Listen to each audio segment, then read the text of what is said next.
All right, good afternoon, everyone. Welcome to the 21st edition of Chamber Talk with Torrie. Today we're going to be talking about No on Measure 118. This video podcast is sponsored and hosted by the Boardman Chamber of Commerce, and we are pleased to bring this information with you. So today I have Daniel Wattenberger with me, and he's going to talk more about No on Measure 118. Welcome. Thank you for joining me today. Yeah, glad to be here. Thanks, Torrie. Yeah. So this is going to be a ballot measure that you should be seeing on your ballots right now that are actually should be at your home by now. Right. And be needing to be turned in by November 5th is the deadline. So let's just kind of dive into it. What is Measure 118? Yeah, great. Yeah. So like you said, it's on your ballot. You have to turn the ballot over to get to it. Okay, I haven't opened mine quite yet. So there's a lot on it this year. It's November. It's a presidential year, so there's a lot of candidates. The forum last night showcased some of those candidates. But on the back side, you'll find 5 statewide measures. Okay. And so they're numbered 114 through 119, 115 through 119. Okay. And Measure 118 is the only one of those that institutes a new tax in Oregon. That's really important to understand as you're going through them. And so it creates a 3% tax on sales for all businesses in Oregon that bring in over $25 million in annual sales. And that's the other important thing to understand is this is a tax on sales, not a tax on profit. Right. So businesses, no matter how well they're doing financially, if they're in the red, if they're barely breaking even, any business that marks over $25 million in sales a year will pay this tax. no matter what. No matter what, yeah. And there's no exemptions for different kinds of business, medical care, groceries, those kinds of services that sometimes get carved out and cut out of these. It's across the board at every business. So Dang. yeah, That's an impact. yeah. And so basically what this will do then, so the Legislative Review Office, after this measure was filed, took a look at it and says this will bring in about $6.8 billion. So it's the largest tax in Oregon history. If it were to be passed, it'd be the largest. And it creates a tax on tax because it's kind of a progressive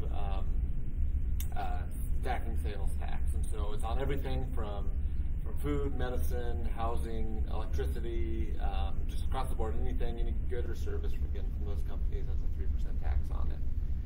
And it's a regressive tax in that it hurts low income people on fixed incomes because it's across the board. It doesn't take into account any of those other situations or things we're concerned about.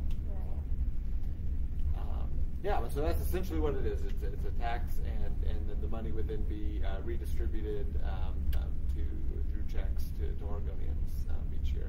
Yeah, and you mentioned that, they say the big bullet point for the yes on this is you're going to get a $1,600 tax incentive or money back, right?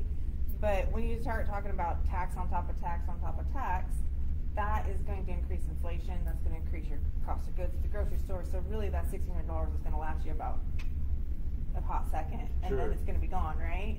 Sure, yeah, and that you bring up the tax on the tax. Yeah. That's really the thing that's maybe more complicated than people think. They think, 3% tax. I know if I buy something for $100, that's $3. But really, what this is, it's because it's a tax on a tax, is that products are taxed down the supply chain line. Right. So the example we've used is a 2x4. Yeah. You heard this last night. But it's a 2x4. It's hopefully it's an Oregon-grown tree that's turned. That's what we want. We want Oregon products, and so it's an Oregon-grown tree sold to a timber mill, turned into lumber, and so there's a 3% tax for that sale. Then the lumber's sold to a wholesaler, so a 3% tax there, to a retailer, to a contractor. Each step along the line, building that 3% tax, so that by the time it reaches the consumer, it's not a flat 3% sales tax. It's maybe a 9%, 12%, 15% tax on that product. Compounded as its way down over the those line. steps, yeah. And so, and it's especially difficult for Oregon-grown products, Oregon-made products, which we should be supporting and wanting businesses to thrive here. But they start it from every step along the line, and that stays in Oregon. It's racking up that tax. Yeah. So that's hard, and it's understanding that compound and tax on the tax on the tax. So we know a little bit more about it. Which businesses, and especially those ones in Oregon, is this going to affect? Yeah, so there's a list of 2,400 businesses that will be accountable. That's what the Legislative Review Office has said, that 2,400 businesses that will have to pay that tax at the end of the year. And again, with no exemptions, no so grocery stores are very thin margin businesses Yes. that they will pay this tax, and medical care and some of the real essential services are so that 2,400 businesses, but because of it, as we talked about, that those costs have to go somewhere. They trickle down. Businesses can't just say, "Oh, that's fine. We'll just pay Right. another 3.9, whatever percent it is." Right. And so passed along to consumers down the supply chain, and so you'll see that showing up.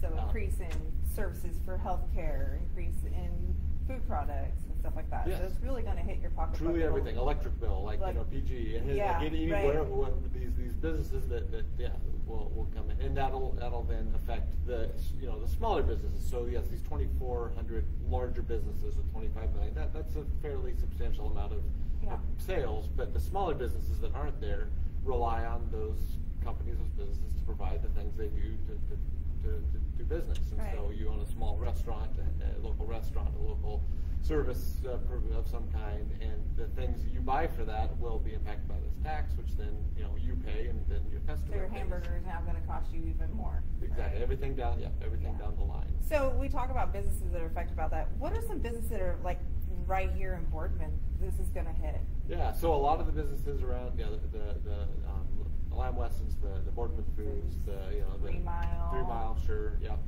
Tillamook, and all of them. Yep, and so they'll be the ones, and at their level, so that they have the decision on, well, how are we going to cover this? Offset it. Yeah, and so a lot of times that does have to lead to reduced hours, reduced employment, things like that. So those are the kind of direct impacts on employees. But again, the things that they're then selling down the line also come with that cost. Yeah, and those businesses in our community are huge contributors to our sports programs and our nonprofit organizations, and that's really going to impact that they have on our community back by giving.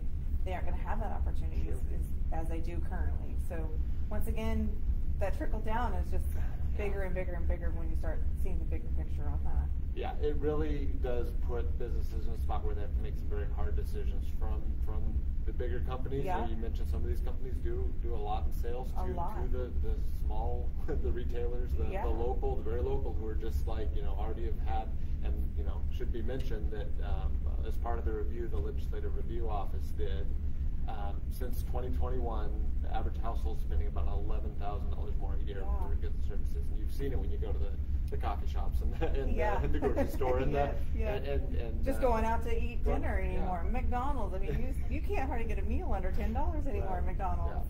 Yeah. And so obviously that's the current situation we're in. Is this we've seen these increasing prices, we've seen the impact of inflation.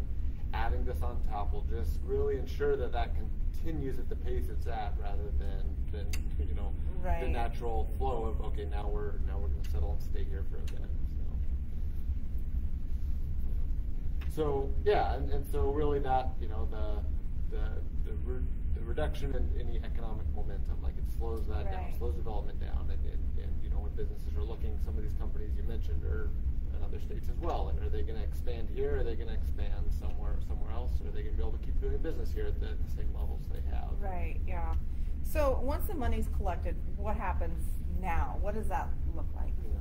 So currently, I guess it'll be distributed out in checks to people who live in the state, and the exact dollar figure hasn't quite been nailed down. Right. So, and is that a solid thing, or is that just a tool to campaign, or is that? So I can't fully speak to the intention of the bill, but what's actually written in the measures, what future legislatures will have, is essentially the direction of where those dollars go isn't written into it. So it could be redirected towards any number of things through the legislature. Mm-hmm. So essentially, it's a blank check of $6.8 billion to be decided in the future, where that future legislators believe that money should be invested and spent. And so is that going to be, I've heard somewhere along the line that this is going to impact the state budget. Yeah, so because this tax is a corporate tax, some of the money that's already coming from corporate tax is dedicated to things like public safety and education, some of those things, no longer is dedicated to that. Instead it goes towards this fund to be distributed. However they see fit. So it does put that is an impact. I mean, could change the education support and stuff. Yeah, and I'd love to go back to just the fact that it's it's a very complicated and costly and hastily designed measure, and so I think looking at like, well, what's this intend to do versus what does this do? What does it do? Yeah. And I think this is also worth mentioning that this is not a measure brought forward by people within the state of Oregon. Yeah. It's outside the state of Oregon. There's correct? it's a combination for sure, but some of the initial ideas, and you can look at the bill sponsors, you can see where folks are from and where the money's coming from in to support it, Yeah. and so essentially it's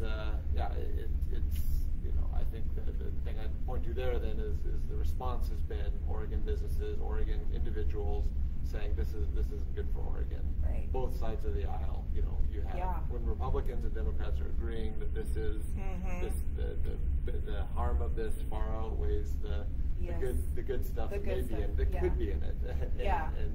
And if you go look at the No on Measure 118 website, you'll see the list of supporters, and it's not just big businesses. No. It is down the lines organizations that typically stay out of these kinds of things. It's unions.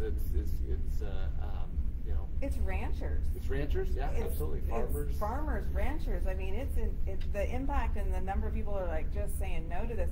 Even to opposing this, our governor's against it. Right.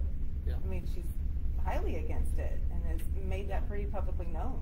One of the first kind of major people to weigh in on it and said this is more harm than good. Like this isn't the right time to do it. This isn't the right mechanism to do it. No. And so I think that's again for voters when you're looking at your ballot and you're seeing there's a lot of different measures and a lot of different promises, saying what and hopefully everyone's doing their research and seeing what actually is in it. But there's a lot of research out there. There's a lot of Oregon Business Industries, OBI, has done a lot of the impact on the restaurant world. I just say, go do your research. Go listen to these videos and these people these testimonies that they're saying. Yeah. This is going to literally drive us out of Oregon. Yeah.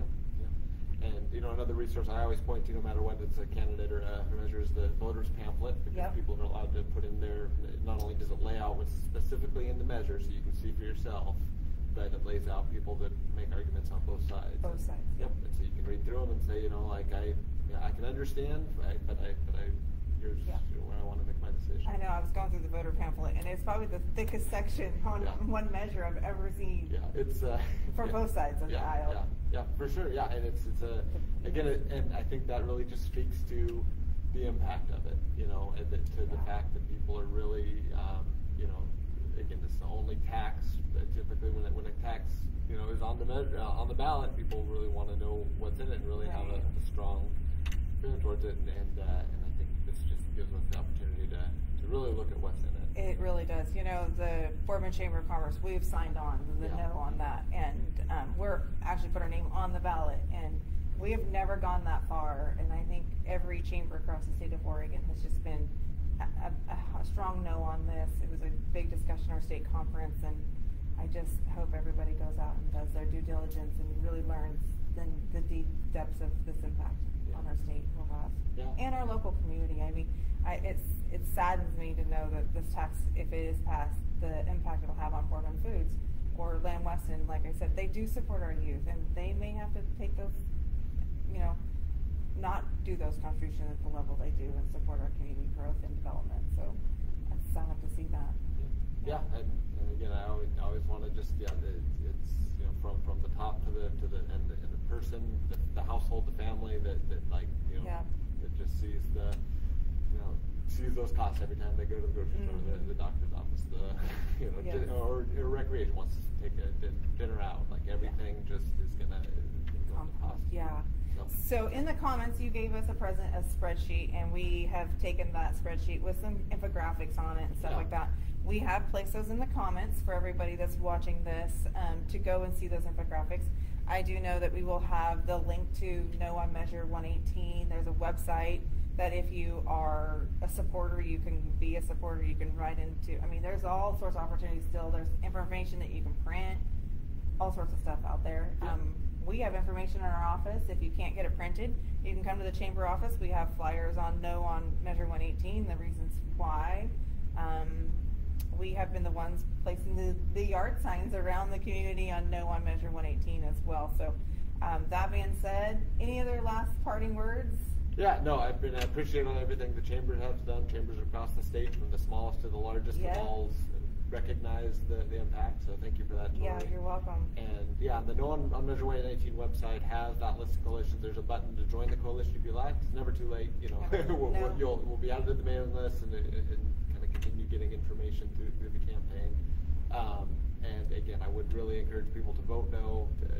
Certainly do your research first. Look at what's in it, but take it seriously and Very seriously. And encouraging a no vote. Yeah, wonderful. And I'd like to say once again, November 5th is the final day to put your ballots in, get your ballots in, make sure your voice is heard locally and across the state. Yeah. I guess across the U.S. if we want to get down to this one since it's a presidential election as well. So that being said, thank you guys very much for joining us today. You can find this link to this Chamber Talk again across our social media platforms, and it can be found on the Boardman Chamber of Commerce YouTube channel. And we look forward to seeing you next time on the next Chamber Talk with Torrie. On that, have a great afternoon and be safe.